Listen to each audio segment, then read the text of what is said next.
Hello everyone, Michael E. Parker here, and we are here for another episode on You Are a CEO, and we are talking about love versus fear. Now, we talk about love versus fear. I want you to really think about for a minute, what is it that really drives your success? Is it love or is it fear? We're going to talk about why this is important. Now, I want you to consider for a minute things that you want to get done, things you want to accomplish, things that you want to do.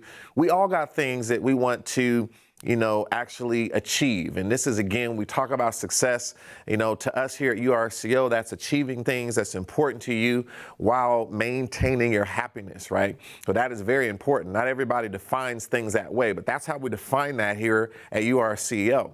And I want you to understand that this is a very, very powerful, concept of understanding the difference between what really drives what we do and how we do it.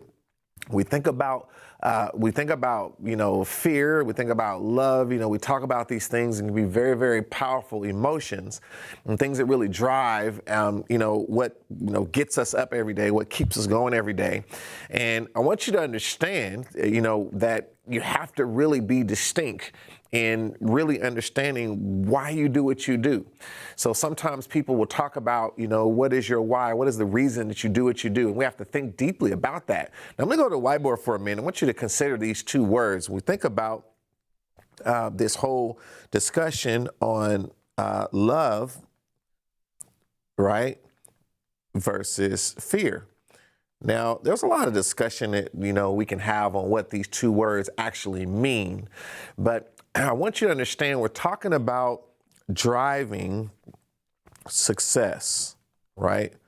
So what is the driving force behind what we do, behind what we're trying to seek? Now you say, well, how could fear drive anything? Well, I want to be really clear about something, that fear actually can drive. So fear can drive what you do. You can do things because of fear. So did you know that sometimes when we think about success, we have to really understand, a few things about that. So let's look at success on two levels, right? So if I think about success, right, I can be successful at doing the right thing. But isn't it true, I can be successful at doing the wrong thing? So we have to understand that both of these is a layer of achievement, right? It takes work to actually be consistent at doing the wrong thing. So I'm looking at the wrong thing and the right thing and understanding where, what am I being successful at? So some people are successful at being consistently unsuccessful, right? That seems kind of crazy, but it's really true. Some people are successful at giving up. Some people are successful at not giving their best. Some people are successful at not being able to accomplish things that they set goals, to do. Some people are successful at being stagnant or being complacent or procrastinating. So success is all relative, right? So we have to, if the measurement was what not to do, we don't want to be successful in the things that we should not do, right? We're trying to be successful in doing the things that are important, the things that will cause us to create wealth and wellness and, happy relationships and happy fulfillment in life. But we also are always being successful at something. So if I am not applying myself and I'm consistent at not applying myself, I'm actually becoming successful at not doing those things. So I'm always being successful at something. So make sure that we're kind of learning a deeper concept around success. So we understand that you are being successful at something either way. Well, now we back out and we start to think about, what is really driving my success? So sometimes fear is driving me to be successful at not meeting goals. It's driving me to be successful at not believing in myself. It's driving me to be successful and having anxiety about things that aren't even really here, that don't even really exist. But because I have this sense, a lot of times we mistake fear for anxiety. So fear, as we know, go back to my whiteboard here for a minute. So fear, as we know, has to do with a present danger, right? Whereas anxiety, right, has to do with a future expectation of danger. So I'm expecting there to be danger or what have you, but it's not really there, right? It's something, it's a belief, right? On the anxiety side, we're really saying belief of a future expectation of danger, right? So again, we can have this beginning to drive what we do. And because of that, it either causes us to stay where we are, go backwards, right? And we really are never really staying where we are, because if, life is moving and opportunities are moving, you're losing ground because life is always moving. There's always an opportunity cost. So, really when we say standing still, you really aren't. So, thinking about how fear actually has the ability to paralyze, right? So we know that when someone is afraid, a lot of times it can cause them just to stand still. It causes them to actually be paralyzed. When someone's afraid, you start to even feel different. You don't feel like you can take a step. You don't feel like you can move forward. So we have to evaluate, what is really driving me? So because something is in that driver's seat. There's a dominant emotion that's in that driver's seat. As I seek to be more successful in my career, more successful as an entrepreneur, I want to be a more successful person. I'm trying to strive for more personal growth. I'm trying to accomplish more in my life. I have to evaluate, where is fear driving me? Because if fear is driving me, it's causing me to be successful at something, right? But what is it? What am I being successful at? Now, when we go to this powerful word, right, and we all know, we think about the word love. Now, I'm not talking about, the huggy love, right, in the heart and stuff, right? I'm not talking about that. But I'm talking about the fact that I can love something so much that it causes me to overcome my fear. It causes me to be consistent. It causes me to do something that I wouldn't normally do. Now, this is why love is so powerful, right? Because it has the ability. This is why you see people do extraordinary things. A mom that has to save her daughter who's stuck under a car and lifts the car up.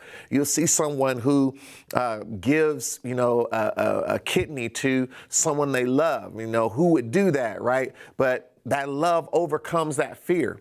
There's a love that when you have a love is one of the strong, if not the strongest emotions that we have. So when you think about that, now fear is a big one too. When you think about love actually allows me to, really begin to press past things that would normally bind me and keep me, in a particular place. Now, why is this important? Because when we really sincerely think about this, if I think about, what is it that I love that causes me to want to be consistent or to fight for something that I actually want to accomplish? So some people love a sport, right? There are some athletes we could talk about. They really love that sport. So they begin to give immeasurable amounts of time and energy and effort and sacrifice, disappointments and rising above health issues, all kinds of things, fighting for that thing that they love, right? And the key is we have to ask ourselves, do we love what we're trying to do enough to fight for it? See, we might say, I want to build a business, I want to do this in my career, but I have to really think about and think, sometimes it's not that thing, right, that I'm doing that is really where the real love is, but I might love being able to take care of my family. I don't want to eat different. I don't want to have to do certain things with my fitness, but I love having the energy that I need to do the things that are important to me. I love not being sick, right?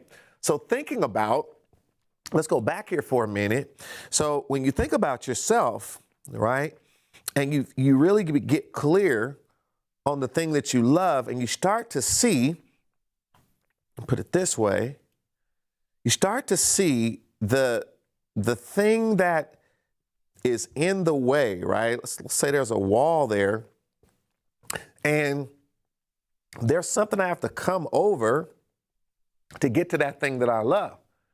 And that wall might be the things that I have to do to be successful at something that requires an effort and sacrifice. So if I really love, let's say, for example, having a certain amount of wealth and resources, I'm going to have to overcome my fear of learning about things that help me create wealth. I'm going to have to take, make investments, be it real estate, stock, starting a business, whatever those things are, because I found that thing that I'm doing it for. When you understand how to place that emotion in the right place and to really find it, you can begin to understand that the things in between you and the thing that you love are necessities so that I can get to that thing that I really love, the thing that I'm fighting for. And what will cause me to keep going and to press past it is because I know that thing that I love. And see, I want to say this in thinking about this. And if you're new to the channel, make sure you like and subscribe and comment and do all the YouTube stuff. But I want to remind you all of this, that when we think about what we love, I want to remind you that we have to understand the very reason that we do all the things we do is to create a certain type of life. And we got to get clear on what type of life we want. And here's the deep thing is, have we found a way to love ourselves? And when you think about loving yourself, what do I really mean is a lot of times we're more prone to do something for someone else. We're more prone to do something for someone else's validation. We'll do something to make sure everybody else sees us a certain way more than we will our own self. So we have to start to have enough love for ourselves in that we've taken the time to define the type of life that we want. What is it that makes us happy? What is it that's important to us? How much money do I want? How healthy do I want to be? How do I want to look? How do I want to feel? What type of people do I want to be around? What do I want to do with my time? How much do I want to work? How much do I want to rest? All these different things are extremely critical. And once you define that, you're starting to get more clear about the life that you love, the type of person you want to be, the type of life you want to live. And then you start thinking about, what are the things I have to do to be able to get to that life? What are the things I have to do to be able to arrive at that destination? And then everything you're doing, in between begins to align with that ultimate goal. And now it has meaning. And this is the reason we want to learn how to, the relationship between love and fear. Now, keep in mind, if you're in business and you're trying to attract people to your business, a lot of times you have to use fear. People want to, pay their way out of pain, out of things that they're afraid of losing, afraid of going wrong. People will spend money quicker, versus it is, telling people this is what the solution. They want to know the problem better, right? And this is, again, with people who don't know you. They're more attracted to that. But see, you have to know yourself enough so that you don't always have to be attracted through pain or making a mistake or things going wrong. And then you wake up and you want to be successful. You wake up and you want to take action. You wake up and now you want to do better. To start learning how to be, proactive and be more intentional about defining the things that you do care about and letting that become the driver of your success, and understand those things that you truly love. That if you don't do certain things, it'll take that away from you so that you have the fuel behind you and the passion to do those things that are most critical so you can truly, truly live the life that you love. And so I hope that you see this. This is a way of being the seal of our life. We're taking every single moment and making it count.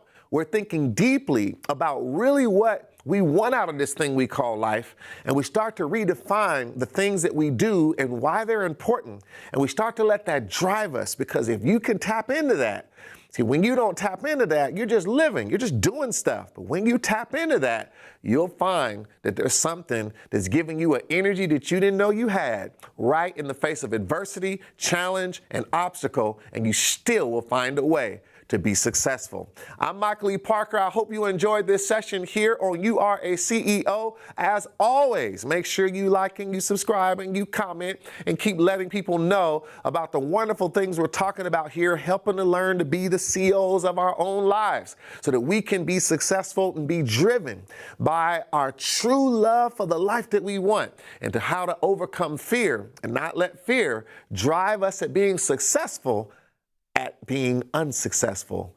This is what we're striving for, and we're fighting every day to actually have the things we really want. Until next time, I'll see you soon. Keep being the CEO of you.